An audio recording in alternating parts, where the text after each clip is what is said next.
আহাহা! বিরিয়ানির ঢাকনাটা খুলতেই এত সুন্দর একটা স্মেল বেরোচ্ছিল।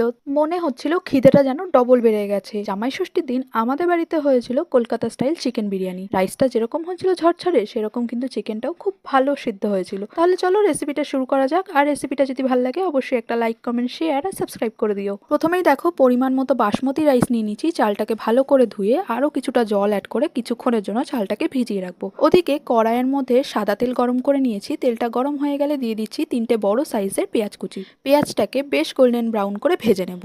পেঁয়াজটা ভাজা হয়ে গেলে পেঁয়াজের বেশ কিছুটা বেরেস্তা আমরা আলাদা একটা পাত্রে তুলে রাখছি। আর ওদিকে কড়াইয়ের মধ্যে আরো কিছুটা পেঁয়াজ ভাজা রয়েছে, ওর মধ্যে কিছুটা জল অ্যাড করে দিয়ে দেবো স্বাদ মতো নুন আর 1 টিস্পুন কাশ্মীরি লঙ্কার গুঁড়ো দিয়ে ভালো করে মিশিয়ে নিয়ে দিয়ে দেবো কেটে রাখা আলুগুলোকে ঢেকে দেবো যাতে আলুটা খুব ভালোভাবেই মশলার মধ্যে সেদ্ধ হয়ে যায়। মাঝখানে ঢাকনা খুলে আলুটাকে একটু নেড়েও দিয়েছিলাম। দেখো আলুটা খুব ভালোভাবে সেদ্ধ হয়ে গেছে। এবার আলুটাকে তুলে রাখছি।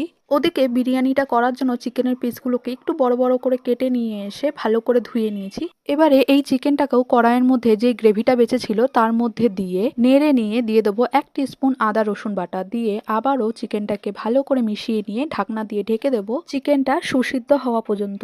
এর মাঝখানেও কিন্তু চিকেনটাকে আরো বেশ কয়েকবার আমরা নাড়াচাড়া দিয়ে নিয়েছিলাম। দেখো চিকেনটা আমাদের সেদ্ধ হয়ে গেছে। চিকেনটাকে নামিয়ে রাখছি। ওদিকে হাঁড়ির মধ্যে আগেই জলটা গরম হওয়ার জন্য বসিয়ে দিয়েছিলাম। জলটা গরম হয়ে গেলে দিয়ে দিচ্ছি 1 টিস্পুন সাদা তেল, 3টে মতো লবঙ্গ, 1 ইঞ্চির একটু বেশি দারচিনি আর 2টো মতো এলাচ দিয়ে জলটা ফুটে গেলে ওর মধ্যে দিয়ে দেবো ভিজিয়ে রাখা বাসমতি চালগুলোকে। এবারে চালটাকে 70 to 75% মতো সেদ্ধ করে নিতে হবে। বেশি সেদ্ধ হয়ে গেলে কিন্তু বিরিয়ানিটা খেতে একদম ভালো হবে না। আমাদের ভাতটা একদম পারফেক্ট ভাবে রেডি হয়ে গেছে। আমরা জলটাকেও ভালো করে ঝরিয়ে নিয়েছি। ওদিকে বাটির মধ্যে 1 কাপ মতো দুধ নিয়ে নিয়েছি। ওর মধ্যে মিশিয়ে দিচ্ছি গোলাপ জল, কেওড়া জল আর 3 থেকে 4 ড্রপ মতো মিঠা আতর। এবারে একটা বড় গামলার মধ্যে সেদ্ধ করে রাখা চিকেন, আলু, 1 টেবিল স্পুন বিরিয়ানি মশলা, 2 থেকে 3 টিস্পুন মতো টক দই, বেশ অনেকটা পরিমাণে বাটার দিয়ে একটা লেয়ার করে নিয়ে ওর উপর থেকে দিয়ে দেবো সেদ্ধ করে রাখা রাইসটাকে। এবারে ওই রাইসের উপরে দিয়ে দেবো পেঁয়াজের বেরেস্তা, 1 টেবিল স্পুন বিরিয়ানি মশলা আর বেশ অনেকটা পরিমাণে ঘি দিয়ে একটা ঢাকনা দিয়ে ঢেকে দেবো। আর তার উপর থেকে দিয়ে দেবো একটা শিলনোড়া বা তোমরা ভারী কোনো একটা জিনিসও চাপা দিয়ে রাখতে পারো।